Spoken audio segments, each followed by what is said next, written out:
After consuming 2.5 cups of coffee, I had a mild case of the jitters. The result is that this session had more than usual sloppiness. There's even a couple of instances of adding the wrong color into a mix. But which of us hasn't done something similar?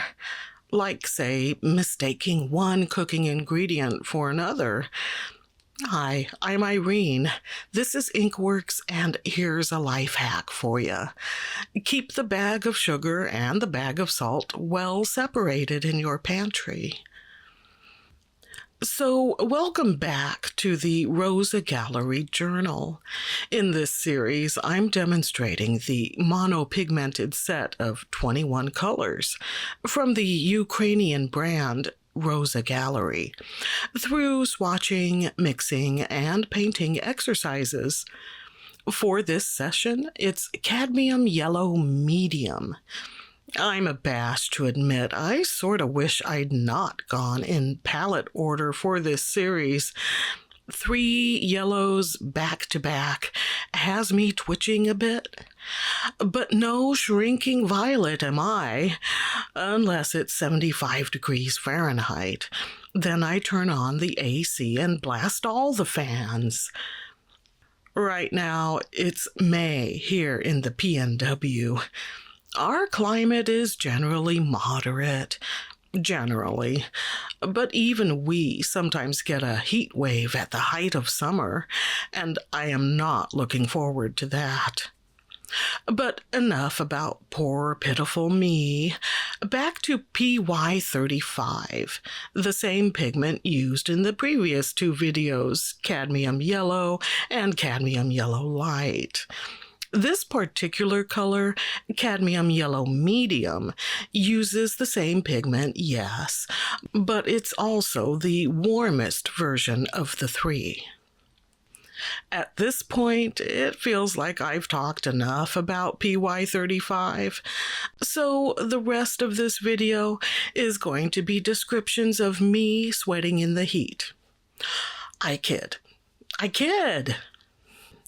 Yellow is a color I associate strongly with spring and summer, blue skies and warm weather. So during this process, I was thinking back to my childhood years. I grew up in an old house, circa 1913 or so. The house, I mean, not me. The finish was worn off the wood floors. The gas furnace heated only one small space, a corner of the dining room, and all of the sash cords on the single-hung windows were broken. Needless to say, we didn't have air conditioning. So during the warmer months, we had to hoist the windows open and insert adjustable mesh screens to try and get some fresh air flowing, while simultaneously keeping the insects out.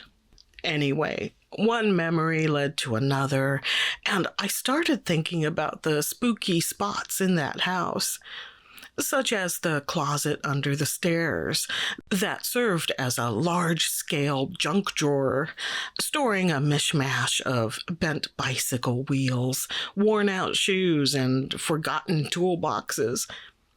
Every time I pulled something out, I anticipated getting swarmed by spiders. That never actually happened, but the fear was there nonetheless. Then there were the cabinets in the pantry. It was a small walk-in room with built-in shelves and a counter.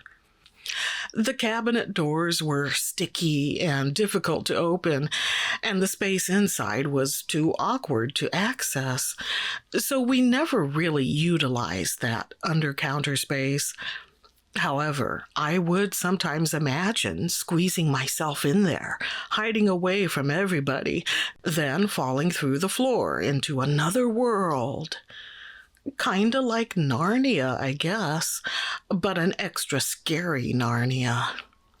Nothing beat the upper floor, though.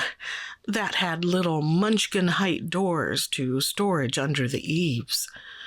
If there was a strange noise at night, I'd panic, wondering, is that a gremlin popping out to grab me in the dark? How was I to know? I was 9. Something that was equally mysterious, though not as frightening, was the crawl space.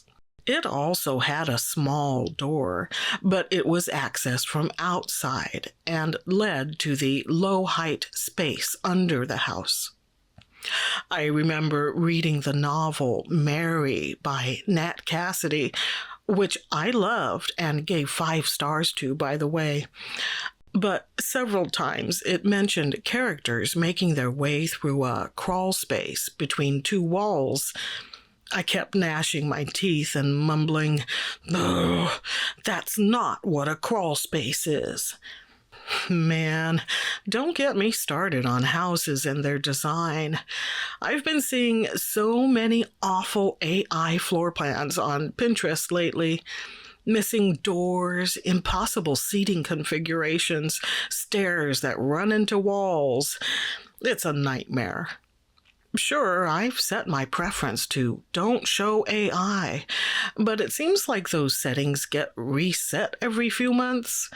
I don't know. Maybe I'm just not doing it right. Speaking of nightmares, I had a doozy the other night. Can't even recall what it was about, just that I had to scream myself awake. When I say scream, I mean a sort of chesty "no," because in those moments, the body isn't fully cooperating. To be fair, it was likely even more frightening for poor producer Mike being woken by what must have sounded like a graveyard ghoul popping up from behind a headstone. Can you imagine? It makes it all the more amusing that it was me who demanded comforting. In the previous session, I think I likened the mixes to herbs and spices. This time, the resulting shades make me think of paint colors for my dream house. The mixes with carmine are bright and cheery, a good match for either a breakfast nook or a sunroom. The chartreuse shades from chromium oxide look like the color of money, so they could work well for a home office. Whereas the teal I got from bright blue would make a TV den really nice and cozy. This whole Rosa gallery journal is just me exploring and practicing with this watercolor set. It's a new-to-me brand, and so far it's been really fun. This isn't my first monopigmented rodeo, though. If you poke around the dark and dusty corners of the Inkworks video library, you'll see there's a Magello Journal series featuring the Mission Gold Pure Pigment set. It only took me 5 years to complete. What can I say? I have many interests vying for my attention. On the topic of new things, I was treated to lunch for my birthday a while back. Yes, I am 58 years old, and I've yet to figure out if being born in the 1900s is a stigma or a badge of honor. I've heard it both ways. The point is, I tried some new things. At Ivor's Seafood Bar, for the first time ever, I had malt vinegar with my fish and chips. At El Toro Mexican restaurant, instead of my go-to enchilada plate, I went with steak fajitas. And I got to try a new Korean fried chicken place nearby. Everything was yummy, and it all goes to show, even for those set in their ways, you can expand your horizons, because there's always more to discover. That reminds me, I'm so glad I started reading again and stopped playing time-wasting game apps on my phone, especially as half that time was spent watching ads. Yay for reading. It's gotten to the point where now I don't know what I'd do without Libby, the free online ebook service. Well, I'd cry, I guess, then start planning a Barnes & Noble heist with other thwarted readers. I'm happy to share this watercolor, swatch, mix, and paint session. PY35. It was fun for three whole videos. But in the next installment, I'll be moving on to the next pigment, PY110, golden yellow. That's right, it'll be like shedding an old shell and forming a new one. Kind of like a video I just watched of a molting crab. Yeah, that happened, and I don't recommend it, so no link provided. Until next time, remember, scary things are everywhere, whether they be spiders, gremlins, crustaceans, or what results from mixing PY35 with PV23. And stay artsy, my friends.